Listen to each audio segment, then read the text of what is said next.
Yes, sir. Yes, sir. Meta, fool. Meta. What's up, everybody? It's the Medica Meta, fool. Meta. Yes, sir. Paco. I'm posted up in the cut, in the cut like a bandage. Paco, hey, shout out to Paco. Yeah, what's up, everybody? It's the Medica Paco. Posted up in the cut like a bandage. What's up? It's the medical and professional sewing up the cut. Yeah. You know what? Today's episode 65. Just me and Ronnie today. You know, holding it down. Paco's Power Hour. Representing hardcore. So we're gonna go ahead and kick it off with the weather segment. Let me pull it up real quick. Ronnie, please enlighten us. What's the weather like where you're at? So here in El Paso, the weather is currently 56 degrees. Today's high was 70. Tomorrow it'll be breezy with a low of 34 and a high of only 52. Back to you, Paco. Oh, that's wonderful. You know, let me see what it looks like here in lovely Peoria, Arizona. You know what? Shout out to Eastside. He's watching the show. He said Paco Lote in the chat. You know, what's up, Eastside? I see you, man. You know what I'm saying? And while the weather's loading, I'm just gonna go ahead and oh, you know what? Here in lovely Peoria, Arizona, it's 56 degrees. You know, clear skies, nice, beautiful day today. Really. It's really beautiful. That's the only way I can describe it. Out here, 623 West Side. It's all good, you know. But yeah. So we'll keep it pushing. That concludes the weather report. Can I give one more weather report for all those? Go ahead. You know what? I'm sorry, folks. I lied. That does not conclude the weather. We still got something else. Go ahead, Ron. Shout out to my boy Buddy the Elf over in the North Pole. It is -5 degrees today. Feels like -5 with a high of -8. So back to you, Paco. Could you imagine -5 degrees? I can't. Yes, I've been in negative. The coldest I've been is -19, and I don't want to remember that. Wow. A couple weeks ago, I was in Flagstaff, and it was 28 degrees, and I almost died. So I couldn't even imagine anything less than that. Yeah, that's why we live in the West. Right. All right, we'll keep it pushing here. We're gonna go ahead and get into. Do you got any shout outs or? Yeah, shout out to my wife. Hold on. Everybody. Shout out segment. Go ahead and kick it off, Ronnie. What are your shout outs for today? Shout out to my wife, our son. Shout out to everybody that works with me at the med spa, and shout out to all the family. Come see you guys soon. That's what's up, man. You know, shout out to baby Nace, my son. What's up? Love you to death. Shout out to Selena, good mama. You know, shout out to everybody watching. Shout out to Eastside. Shout out to Ronnie, Timmy Lotes. Shout out to Spencer, Gusalini, all the homies that come on the show regularly. You know, it's all good. That concludes the shout out segment for today. Oh man, anything interesting happening to you, Ronnie? Or should we just keep it yeah, I got some tamales today. Tamales, huh? What kind of tamales you got? We got some red tamales here. Try nice. Here in the episode. Shout out to the lady that gave us those tamales. Yeah, you can't go wrong with red chili tamales, man. You know what I'm saying? Let me see here. Eastside said, I had the tamales waiting for you, but you was too busy in tux and Charlie fresh out the pot. Oh my God. Come on, Eastside. What's up, man? Hook me up, dog. Bro, I'll be in AZ soon. You better bring some by Paco's house because yeah, maybe have a little tamale cook-off. Yeah. Tamales are really the key to everybody's heart. I don't know. It's just something about them. They're like the McRib. They only come around this time of year. Well, the good ones. I mean, you can go to like a restaurant and probably get tamales all year round, but you want some good homemade tamales, it's always around this time. You know what I'm saying? For sure. For sure. All right, Ronnie, kick it off, man. You got anything? Do you have you know what's whack today? Yes, you know what's whack? People getting sick. Everybody's getting sick right now. Family, you know, I got a lot of patients getting sick. Being sick's whack. Right. You know what? This is relatable to me because I was feeling a little under the weather this week. I just started feeling better earlier today. So I can relate to that. I don't like being sick. You just feel so unproductive. For sure. Just gotta lay there and kind of hope your body does its work. But then you also got to give your body the water and stuff, medicine, whatever, to help fight it. So it's a lot of work.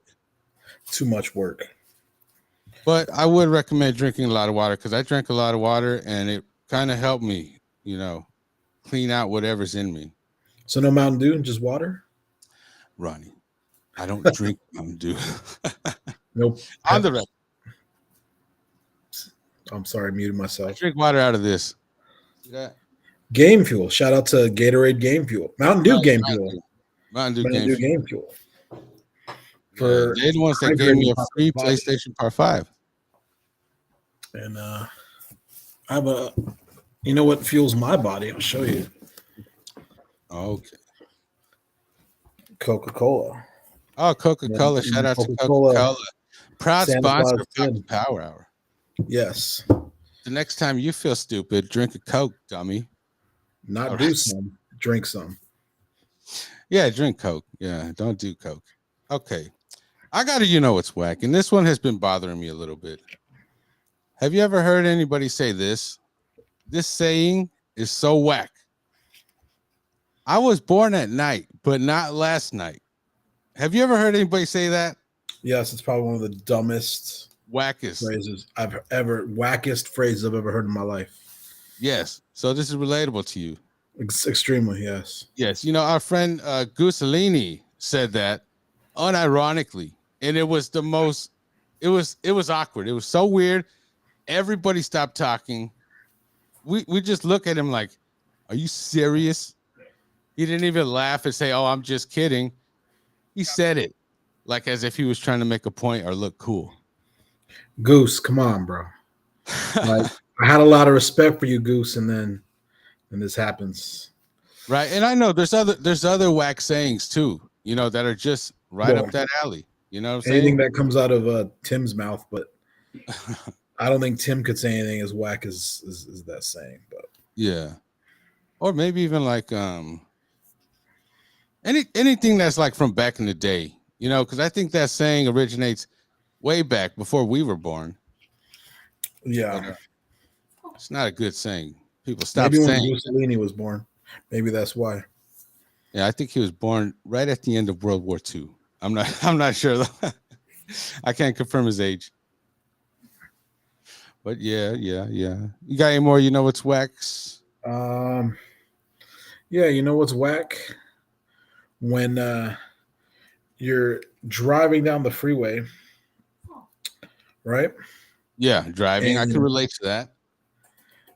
Someone magically decides it's time to change lanes, and no turn signal, nothing. And instead of cutting you off, they try to cut the person in the lane next to you off, and they got to swerve back in your lane and almost hit you. Oh wow! So like they're leaving your lane, so you're speeding up a little. Yeah, and then they almost hit the person next to you, and then they got to swerve back in, almost hit you. So it's like a double cut off. That's whack. People that know how to drive, that's what's whack. Yeah, that's very relatable. I'm on the road all day, every day, man. I see things like that. Usually, well, I'm a professional driver, so I kind of account for things like that. Like if I see somebody in front of me with their blinker on, I also look to see if it's good for them. So you know what I'm saying? So I can just kind of drive accordingly. But that's just professionalism in me. Well, yes, it's a common courtesy to let someone in. Yeah, it's called defensive driving. Yes. Now, I'm the kind of guy, if I see you trying to get in my lane and you got a blinker, I'll hit the brake a little. I'll let you in as long as you got a blinker. I just don't like the people that don't use blinkers and try to merge. You know what I mean? I know someone like that. I'm not going to say who they are. They turn their blinker on when they're ready to turn, right when they're ready to turn. Turn that blinker on a couple seconds before. Let me know you're coming in. Right. Slow down, let you in. But I get if you have like an automatic restriction, you might not be able to slow down right away. Turn that blinker on right away. But turn it on. Give me like, I don't know, 20, 30 feet. Give me like a couple seconds. Yeah. I'll let you merge in. Then I got to slam on my brakes and almost get in an accident. And, you never know. Yeah. I know some people that merge without looking, without putting a blinker, without anything. Now, I'm not going to say no names because Jay might get mad. But look, you know, the kind of person that just kind of like just goes into the next lane, but then it's too late, and then they realize, and then they have to swerve back, kind of like what you were describing.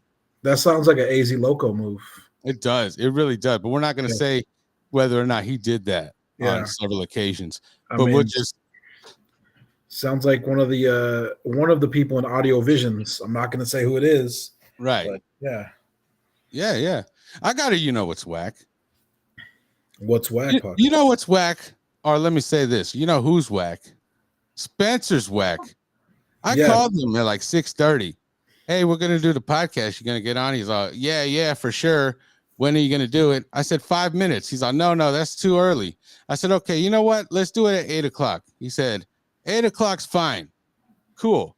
Like 10 minutes ago or so, he texts me, hey, I'm not going to get on. I got food poisoning. Like he's calling. How do you get food poisoning in 20 minutes? I don't know, dude. It takes a minute for the food poisoning to travel. You know, the bacteria doesn't really. Well, I want to know who diagnosed him. We should call him and find out who diagnosed him with food poisoning. Look, I'll give him a call, but he's probably not going to answer. He's a real hater today. Hold on one second. Let's give Spencer a call. I want to see who diagnosed. I want this nurse. He needs to email us a copy of this diagnosis of food poisoning. He needs to come in with the doctor's note on why he can't be on the show today. Let's see if he answers. Come on, Spence, dog. Don't let us down, man. Come on. Nothing. I bet you he's over here faking the funk big time. He's probably forging. He's probably eating right now. Probably Your forging. call has been forwarded to voicemail. Yeah, see? Does he have an English voicemail? You know what? Yeah, he does. I've never heard that before, but yeah. You know, I've heard it on, like, the people who have iPhones. I hear that, you know? I don't know. Hopefully mine doesn't sound like that. I don't know. You want me to call it and see? Go for it. All right, let me see here. All right, let's hear. I'll just let your number play if it says it.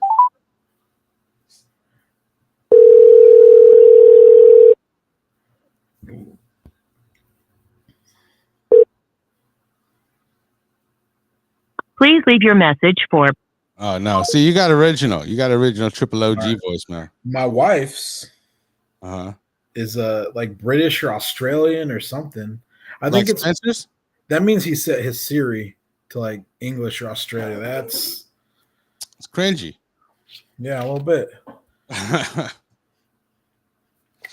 Yeah, but that is whack. Can you relate to that, Ronnie? Do you think that Spencer's being whacked today? I mean, how do you get food poisoning? Like, because he was just getting food when I called him at 6:30, and he's already got food poisoning. I don't know. That seems a little sus to me. Yeah, that's pretty whack, and it's pretty relatable. Sounds like he just had nothing to say. This is like the fourth time he's like, "Yeah, I'll get on," and then not get on. You know? Yeah, I mean, we've had so many issues with Spencer and getting on. And the worst part is that we plan it out too. We plan it out with him, and then he cancels, or else he doesn't even respond. Like, I'm removing him from my freestyle right now. I dropped his name in my freestyle, and I'm erasing it right now. Hold on. All right. Well, we're gonna do a freestyle at the end of the show. You know, it's been a while since Paco's done that. You know. This will be my first. I've never, I was telling Paco, I've never written a freestyle before. Mm-hmm. So go ahead and leave all the comments you want about me. Yeah. Won't bother me, but yeah. Or leave a voicemail about it. You know, you see the number at the bottom of the screen. You can go ahead and leave a voicemail. You know what? That'll bring us to our next segment, the voicemail segment. I got like 2 voicemails that we forgot to play on the last show. And so we'll just go ahead and get into them right now. 1 second. Let me pull it up. Ronnie, tell the people a joke while I pull it up. Knock knock. All right, good joke. I got him ready. Right. You ready? Yes. All right, here we go. Let me see here. Hello, this Frank called back about my friend Kifras. His go music is bumping. Es muy bumping. Kifras. Oh, well, that was the legendary Frank. He's already Frank. Huh? Shout out to Frank. Shout out to Frank, man. He's a legend in the voicemail segment already. You know what I'm saying? Probably the highlight of the podcast. Yeah. Let's address the chat real quick. Shout out to Rachel. She said, wow. She's impressed by Frank's voicemail. He left another one. Let's go ahead and get into that one. Let's hear what Frank has to say. Bueno, hello. This Frank. Frank, I called to say that the Kifras album is the best. I'm afraid my familia will be listening. Shout out to Paco and shout out to the whole to todos los people ahí en el Paco. Oh, wow. Thanks, Frank. Yeah, legendary Frank. Thanks, Frank. Thanks for showing love, man. Thanks for showing your family the podcast. We do appreciate it. And obviously, that was in reference to when we did Smile Now, Die Later album review with Andy and Carl from Who Are These Podcasts. Go ahead and check that episode out. It's pretty good. You know, it's real honest as far as a review can go. You know what I mean? We don't hold anything back, really. You know, that was pretty good. Ronny was on there too. Yes. Yes. And that concludes the voicemail segment. Maybe next time we'll get some more voicemails. As long as you people call in, you know what I'm saying? We need to get Frank on the podcast. Frank, if you're out there, we need to get you on the podcast soon. Yeah, Frank. Call the voicemail. You know, leave a message. Let me know how I can get in touch with you. We'll get you on, you know, segment at least.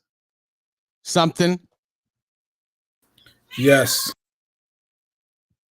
Yeah. Okay, you know what? We're gonna go ahead and keep it pushing here. We already did the weather. We already did the shout outs. All right, let's go ahead and get into recommendations. Do you have any recommendations for the people, Ronny, or do you want me to start it off? Go for it. Okay, you know what? It's a recommendation. It's kind of old. It's from 2015, but I just recently watched The Wolf of Wall Street, and that's a pretty good movie. It's pretty fun, exciting. It's not for children. Don't let your kids watch it. But it's got Leo DiCaprio and Jonah Hill. It's a good movie. You know, I forgot how good that movie was until I watched it again. You know what I'm saying? It's just a movie that you can go back to and kind of watch. And it's just real crazy. It just doesn't even seem real, like it, you know, in real life stuff. But it just seems it's really wild. Can I say that? It's wild. Yes. I feel like Jonah Hill probably had the best character in that movie, to be honest. Like, he was my favorite part of that movie. You know, at first when he comes in, he seems real straight laced, but then towards the end of the movie, he's the wildest guy there. You know what I mean? It's crazy. Yes, like I feel like, you know, shout out to Jonah Hill right now for that part. I feel like Leonardo DiCaprio, didn't he win an Oscar for that? I don't know, but it was good. He did good. I feel like Jonah Hill should have been nominated for an Oscar as well. Yeah.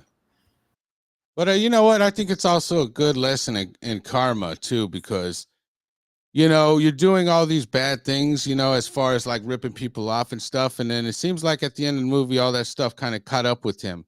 It's almost like a cause and effect karma kind of lesson. That's what I took away from the movie, if there was any kind of deeper meaning. Yes. I mean, it reminded, like, at first I was like, oh, it's just going to be just like, what's that movie with Wall Street? I thought it was just going to be like, you know, where yeah. But it was actually really a decent movie, and it shows the other side, you know, shows all the fun, positive, but then it shows like what happens at the end. I thought it was a good movie.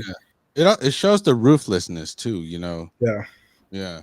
And how he introduced that ruthlessness to like a small town investing firm. That was crazy too. Yeah. They had the real, I guess, the guy that wrote the book and that it was based off of. He was on the shout out to Joey Diaz, on the Joey Diaz. His name's like Jordan. Yeah. Yeah, something Jordan something. Yeah, he was on their podcast talking about the book, and I guess the movie and the book are like pretty like to the T on actually what happened in his life and stuff like that. Oh, really? So, because you know when Hollywood puts out a movie and they say based on a true story, it's like loosely based on it, because you know Hollywood, you got to keep people's attention, you got to do some crazy stuff. So usually when they say based on a true story, I take it with a huge grain of salt because it's like, it's Hollywood. They gotta fluff it up, make it fun, make it look nice, maybe add stuff that maybe highly exaggerate stuff.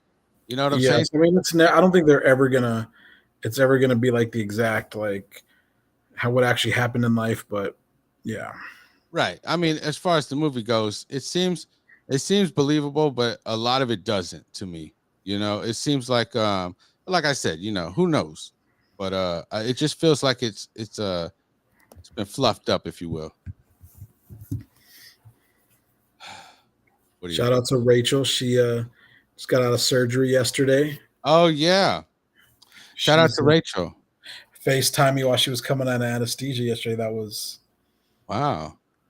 Interesting. Oh, right. You know what? I'm gonna actually go pick her up tomorrow in the morning from the hospital. So yeah, I thought she gets out tomorrow, right? Yeah, so I'll get her a ride tomorrow. Shout out to the hospital. Yes, shout out to the hospital. All right, Ronny, you got a recommendation for us? Mine, of course, was The Wolf of Wall Street from 2015. Yes, I do. I have recommendations. Support your local tamale vendor. Sorry, Moss is falling out. Masa. Dang it, Ronny. I'm so jelly right now. I could go for about 6 or 7 tamales right now. I got about 12.5 in my fridge right now. Are you the type of man who will get a tamale and maybe add a little bit of salt to it, or do you not need salt? Lemon. I've never heard of that. I'm gonna try it. Must be some Tex-Mex thing. I'm a little offended. Actually, I started doing that when I was in Arizona. A little bit of lemon, a little bit of salt. Oh. On the Yeah About That podcast, we had a lot of controversy involving tamales. We went to Tamale Festival, and the videos on Facebook where I entered the tamale eating contest. That's coming up soon. It should come up in my memories in a few days here. Where is it? Is it in Arizona? Yeah, Yuma. Let's go. It's like on the 20. It's like usually close to Christmas, like the weekend before Christmas. But it's dope. A lot of good tamales out there. But I thoroughly embarrassed myself. I only ate like 3 tamales while some other guy ate like a dozen in a minute. It's crazy. You know how they're good tamales? You have grease at the bottom of the bag. Yeah. And you got the the husk masa. The masa that's stuck to the husk, that's good to me. Yep. This part you mean the hojas or whatever. I like to go off. Yeah, that's to me, that's the first thing I do. You know what I'm saying? That's a good tamale right there where I take it off the hojas and then eat it. You gotta eat it last though. I eat it first. It's like the introduction, like, hey, what's up? This is what it's gonna be like. Like, okay, you know what? I'm in. Okay. After that, I'm in. I save it for the end because then you dip it in the grease. Yeah. Now, are you a lard guy? You like tamale with manteca? It doesn't matter, does it? Huh? It doesn't really. It tastes better. Oh, it does for sure. Yeah. You can tell when the lard's not. Yeah. Okay, but what's your favorite type of tamale? If you had to choose, gun to your head right now, they're saying, what's your favorite type of tamale? You have to choose one or you're going to get shot in the face. Red? Pork or beef? It doesn't matter, but pork, I feel like pork has a better flavor. It does. It's more greasy. It's like carnitas. It's bomb. Yeah. If I had to choose, I would say, the green chili tamales with the cheese. It's like nacho tamale, Yes. They're good. If they're made right, because there's a lot of people that make them and they're like, yeah. I've had them and they're kind of sweet, and this is no. No. See, I've had that too, where it's like, they got the green chili and the cheese, but then the masa sweet. It's like, nah, I can't. Yeah. Nah, I like it, regular masa with just, the with the chili and the cheese. It tastes like nachos to me. What I like is, so I've had them where they get the red chili and they make the masa with the red chili, and then they put the cheese and the chili inside, the green chilies. Yeah, that's how our moms make it. I know. Shout out to our moms. Yeah, shout out to my tia Mona. Shout out to my mama Josie. All right. No, anyways, like I was getting to, there was a controversy on the Yeah About That podcast because we had a guest on. His name was Mark, and he was like, yeah, I like to put sour cream on my tamales. Do you remember this, Ronnie? Yes, that's nasty. It was a big controversy, and everybody, like, there's nobody that's ever said that unless he's a white guy like Mark. You know what I'm saying? Because That's like I've had friends that put paste picante sauce on their or ketchup. I've seen that too as nasty. ketchup. Oh my god. You're offending me. I never heard the ketchup. I thought the sour cream was bad, but it's a little acceptable. It's a little bit. I can kind of see where you're going with sour cream. Ketchup? No. Ronnie, it's a thing. You can Google it. It's a thing. I guess it's nasty. That is gross. That is disgusting. That is blasphemous. I would never. I don't know. Maybe I'll try it next time. Maybe we should. When I come down, I'll bring some tamales and we'll try ketchup and sour cream. Ugh. You know what's not offensive, but people think it is? Paste picante with tamales. It's like ketchup, bro. No, it's not, dude. It's good. I don't know why people like hating on paste picante. It's bomb, dude. I like paste. Okay, what I like to do is shout out to our grandpa. Get some bologna, cut it up, fry it up in the pan, throw some paste in there till like simmer till like boils down, throw some fresh jalapeno in, let it like thicken up, make a burrito, boom, good to go. Yeah, that's his go-to. I would see him make that every time if he made anything, it was always that. You know what I'm saying? Fried bologna with jalapenos and some kind of tomato sauce. Yeah, and tortillas de maíz. Yeah. Boom, Red Eagle, bologna burrito with jalapeno. Man, I miss Red Eagle. Red Eagle tortillas, chorizo. Can't even go wrong with Jeans, chorizo from Jeans.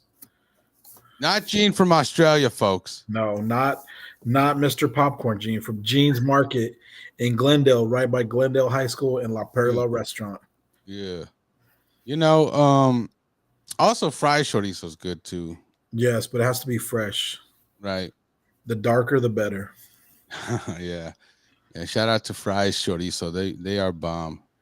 They are good. Any other recommendations for the folks? But yeah, just for the record, here at Paco's Power Hour, we don't condone sour cream on tamales or ketchup. We do not. Paste picante is acceptable. I guess. But if you're gonna do it right, get some homemade salsa, of course. That's how it is. Mexicans, they love homemade salsa the way Italian people love homemade spaghetti sauce, Yes. marinara or whatever. Everybody's got their own little recipe, and they're all pretty good. Yes. Shout out to those little ladies that are in the back making the salsa for Filiberto's and Rivas and Filiberto's, huh? Yeah, shout out to Philly. It's one of our favorite restaurants. It has gone downhill a bit, but we don't mention that part. We don't mention that part. Oh, let's keep it pushing here. We got do not recommend segment. Do you got anything, or you want me to start it? Go for it. All right. Here's something. It's near and dear to my heart. I do not recommend merging lanes without a blinker. And merging lanes when I don't recommend merging lanes when it's not safe. Yes. Ronnie, is this relevant to you? It's very relevant. It's almost familiar to me. Yeah. Almost like we talked about it before. A little bit. Yeah. Also, I don't recommend. You know what? Taco Bell's good. And look, I don't recommend people eating it if they got a weak stomach, because I always hear people like, oh, Taco Bell, it sends me straight to the toilet. That's never really happened to me. You know what I'm saying? I eat Taco Bell, I'm fine. You know what I'm saying? Yeah. But then other people with weaker stomachs or weaker genes, they're like, oh, I got to go to the bathroom. Like, nah, that's never happened to me. So I don't understand why people say that. Poisoning in 6 minutes.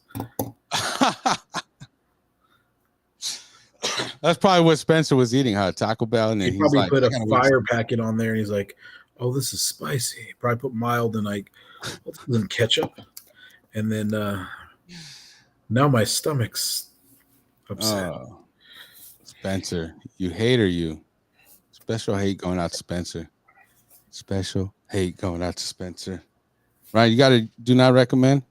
Yeah, I do not recommend putting paste picante sauce on your tamales. Why ruin the flavor?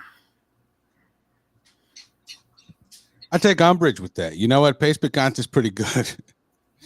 I like paste picante. I'm sick of all the paste picante hate. And you know what? I'm gonna go hard for you, Pace. I like getting some cheddar cheese, mix it in the paste picante sauce, With sour cream.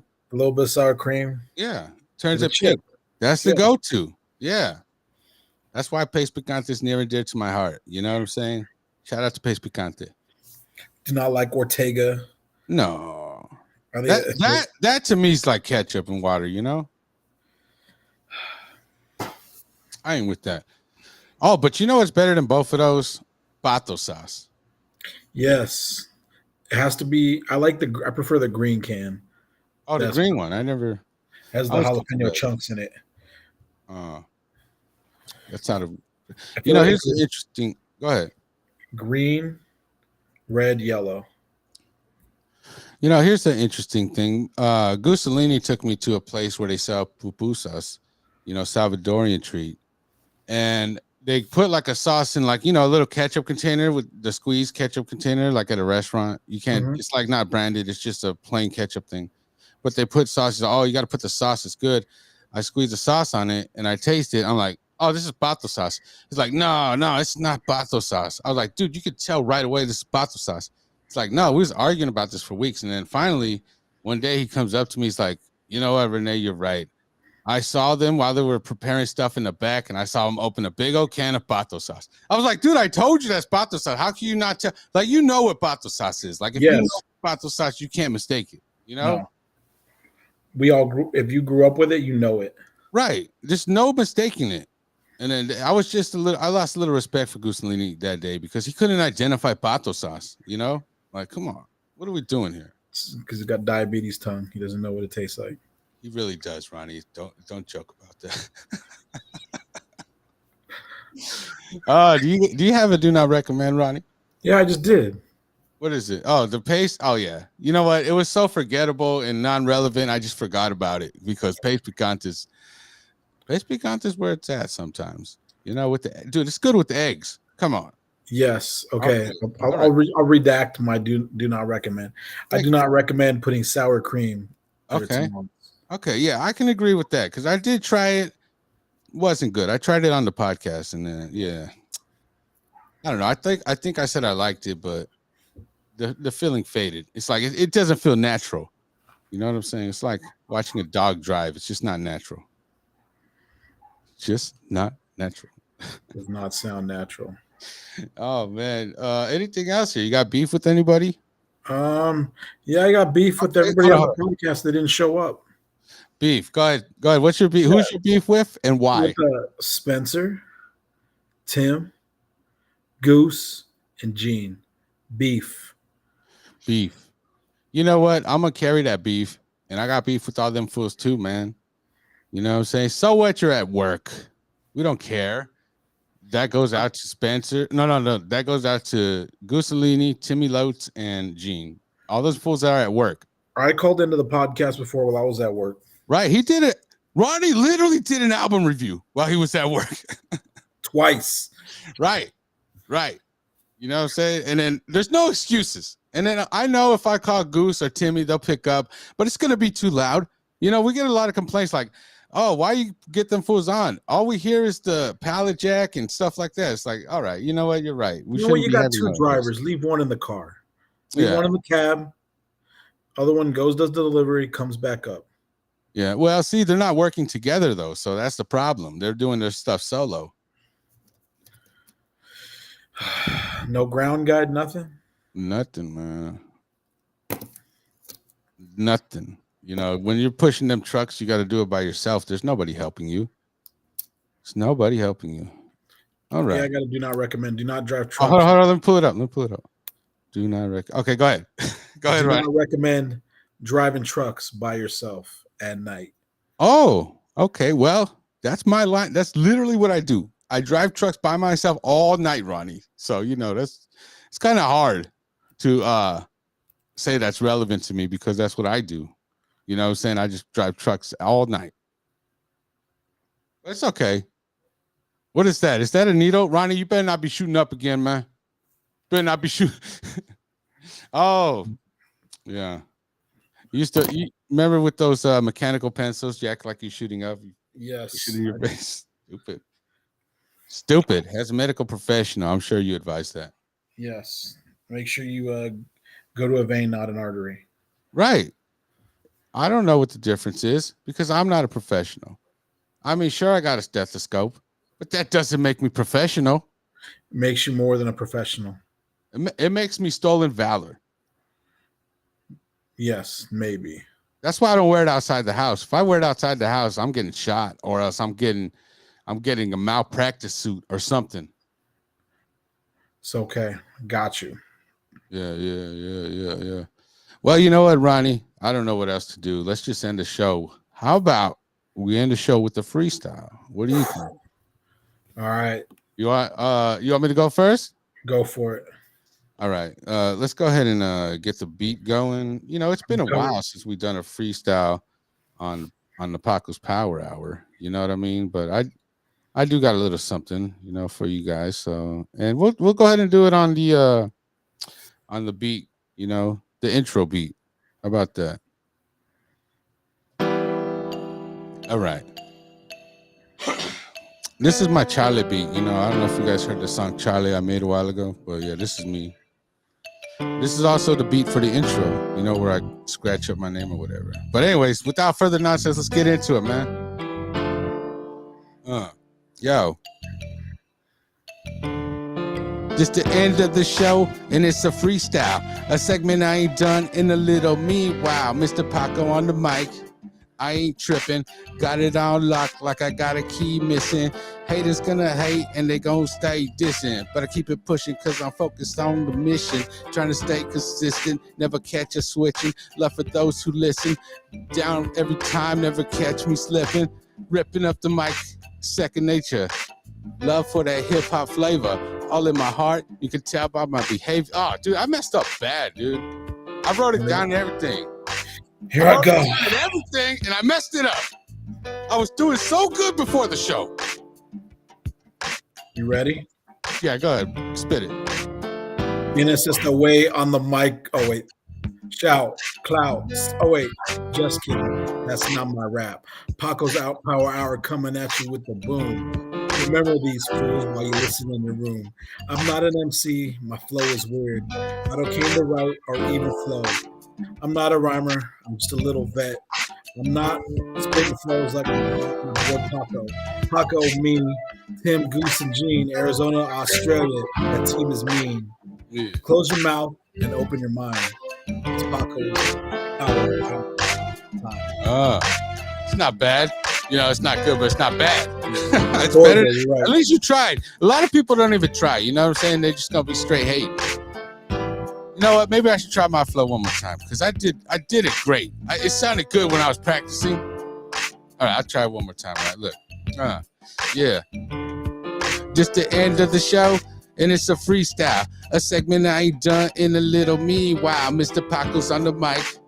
I ain't tripping. Got it on lock like I got a key missing. Haters gon' hate and they gon' stay dissing. But I keep it pushing cause I'm straight focused on the mission. Starting to stay consistent, never switching, loving for the... all right, I messed up. You know what? I'll get it better next time. You guys, we'll start incorporating freestyles again because you know what? That was a very important part of my show back when I first started Paco's Power. I would do freestyle every show, and then I started getting guests on. We need to get Trucker Andy on here to freestyle. You know what? I'm sure he's got a good freestyle voice, Yeah. Shout out to Trucker Andy who suggests men at work. Imagine that flow. Yeah. Well, I mean, I got nothing else unless you do.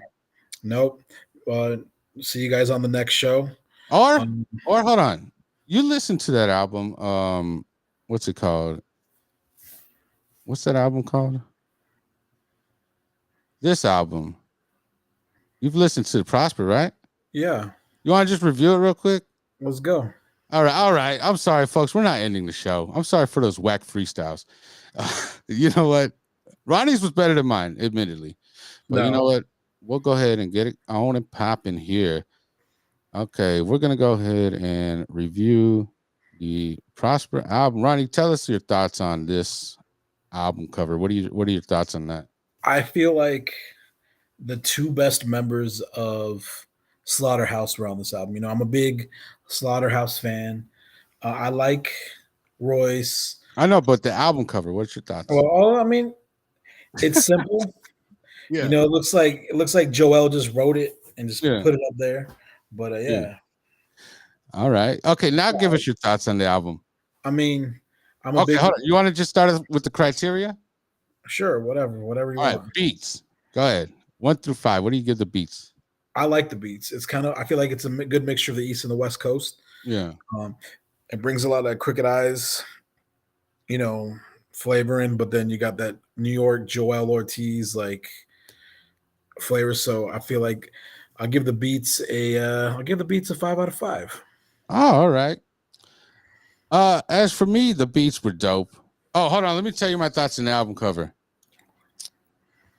It's all right. You know, it's basic. I don't know. It's just, it is what it is. I don't really care for it. I'm not here for the album cover. I'm here for the bars. You know what I'm saying? So anyways, the beats. Yeah,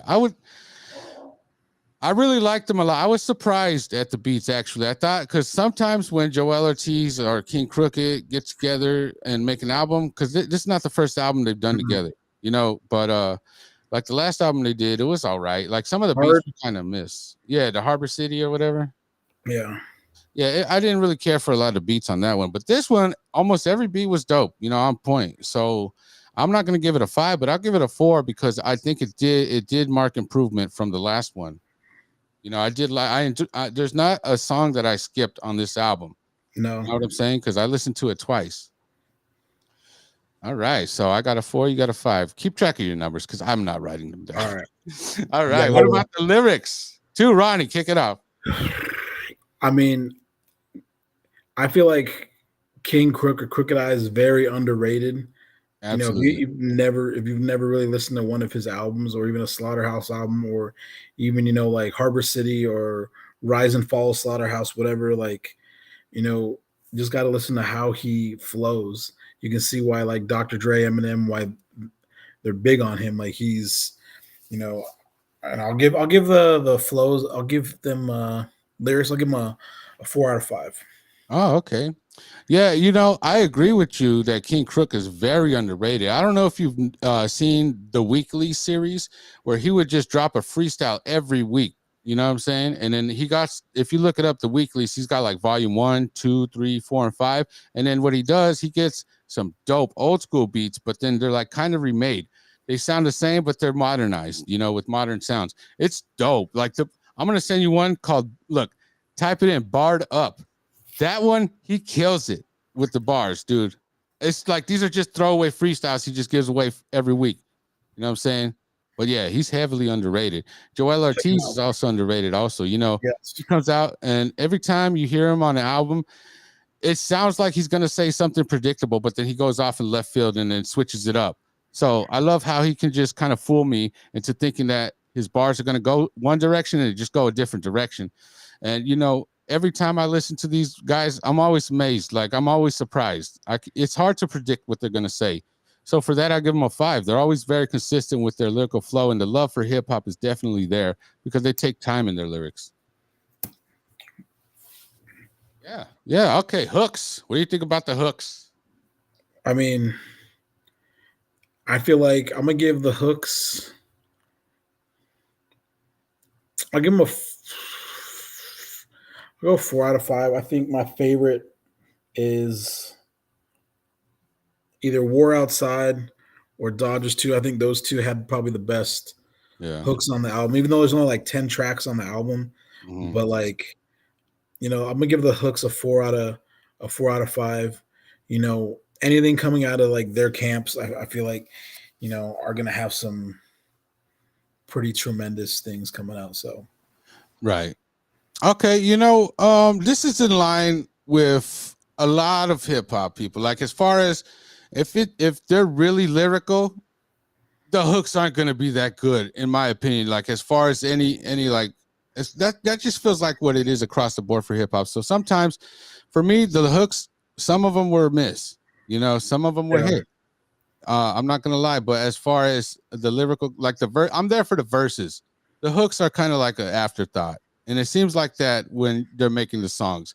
The same thing with like Cassidy. He's got Cassidy's dope flow, but he cannot make a song to save his life. The hooks are just garbage. Yeah. But I mean, he lucked out with the "I'm a Hustler," but that wasn't even him. That was just a sample. But even then, like I'm just saying, it just seems like it's in line with as far as the hip hop standard of if you got extremely dope lyrics, it's like the hooks are an afterthought. So for that, I'm gonna give him a 3.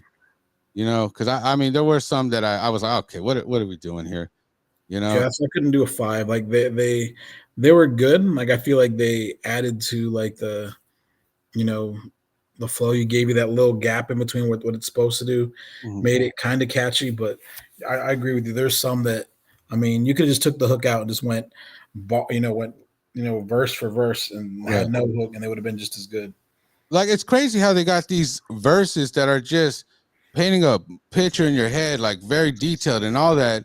And then, the hook is like an afterthought. And it's almost like they forced the hook to kind of fall in line with their verses. But I mean, it's almost like, I don't know. It seems, if the way I want to say it, it seems forced. Some of them seem forced, Yeah. to fit, but they just don't. I don't know. But that's just for me. 3. So we're going to go ahead and keep it pushing with the production. What are your thoughts? I mean, I'm going to give production, I'm going to go again with a 4 out of 5. I feel it's a really well-produced album. I feel like, obviously, like, there's some tracks on there. Like, with your hooks, like, without those hooks, I think the producer kind of just let that stuff kind of go by. But all in all, I feel like it was a really good album. For only having 10 tracks, it leaves you wanting more. And I feel like, there's going to be more projects coming out of these two soon. Right. So I feel like the producer kind of left you wanting more of the producers that worked on these tracks. Mm-hmm. All right. So 4 out of 5. You gave it a what? 4 out of 5. Oh, okay. As far as the production goes, it sounds great. There's nothing. It doesn't sound out of place. I mean, unless it's a hook that doesn't sound good, but that's not on the production. But I do like the feel of the album. It flows nicely, and just the quality. They put time into this. Well, actually, I don't know, because it seems like they release an album like every year at least. But it doesn't really lack in the production area. It always sounds great. There's nothing that really takes you out, so for that, I'm gonna go ahead and I'll give it a 4 also, because the love for hip hop is just it's really there, and they say it in their songs. Like they do this because they love hip hop. It's not even so much of trying to get, it's just for the love of hip hop, Yeah. So, and you can feel that love when you hear this album. So yeah, I'm gonna go ahead and give it a 4. You know what I mean? And go ahead, give us your final thoughts on the album, Ronnie, and then give us your score and tell us if it matches what you think. Let me see. Hold on. Let me add up my stuff. Yeah. Okay. Well, I could go first. Look, I gave it a 16 out of 20. That's in line with King Crook and Joel Ortiz production. They never lack in the lyrics department, ever. The hooks, they could be better. I don't know, but I think it would serve them well to maybe have a feature for a hook, have somebody else come in and do a hook for them here and there. I think that would greatly strengthen the albums that they put out, because the bars are definitely there, But yeah, my favorite track on the song was the first one, the Tell It Two Cities or whatever. Yeah. That one was dope. It's just paying homage to all the hip hop, all the hip hop pioneers from Brooklyn and Long Beach. So, yeah, go ahead, Ronnie. Give us your number. What are your final thoughts and your So favorite I song? scored it a 17 out of 20. I feel like that's pretty decent. Like wasn't their best album, but when you compare it to other hip hop albums that are coming out right now, you know, it's definitely probably one of my favorite albums of the year. Hip hop wise, because I feel like hip hop's kind of lyrically fallen off. Like everybody's more about, and nothing to judge hip hop, but I feel like it's fallen off. Yeah. But my That's favorite, the mainstream, yeah. my favorite's either Dodgers 2 That was very dope. or Sunroof. Those are probably Yeah. my two favorite tracks on the album. But yeah, I'm a big Joel Ortiz fan. I was sad when Slaughterhouse kind of broke up, but the more and more I hear from Joe Budden, I'm glad they broke up, because that guy was toxic to the group. Right. And, at a certain point, I think, Joe Budden, he's more about the business part. It's like, and then Joel and King Crook are like, who cares about the business? This is for hip hop. This is what we love. This is our culture. And you know what? They do it for that. It's not always about a check, for them.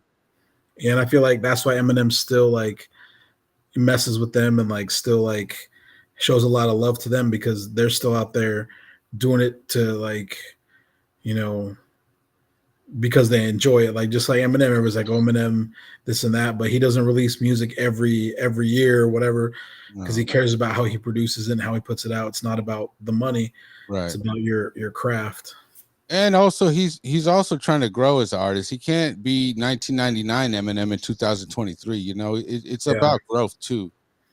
And I feel like Royce kind of is doing the same thing. Like Royce, I think once Slaughterhouse broke up, Royce kind of stepped back to the back. I know he's doing some producing and stuff, and I know he had some beef with some other people recently, but I feel like, King Crook and Joel, even though Joel's been rapping for a while, I feel like, sure. But I feel like in the last maybe 3 years, his whole rap game he stepped it up in the last, I say 3 years. Yeah, I got a Joel Ortiz album right there, right behind me on the thing. You see that? That's the signature autograph on vinyl, no less. Vinyl. Yeah. Should I bring it to the camera? Yeah, show him. Okay.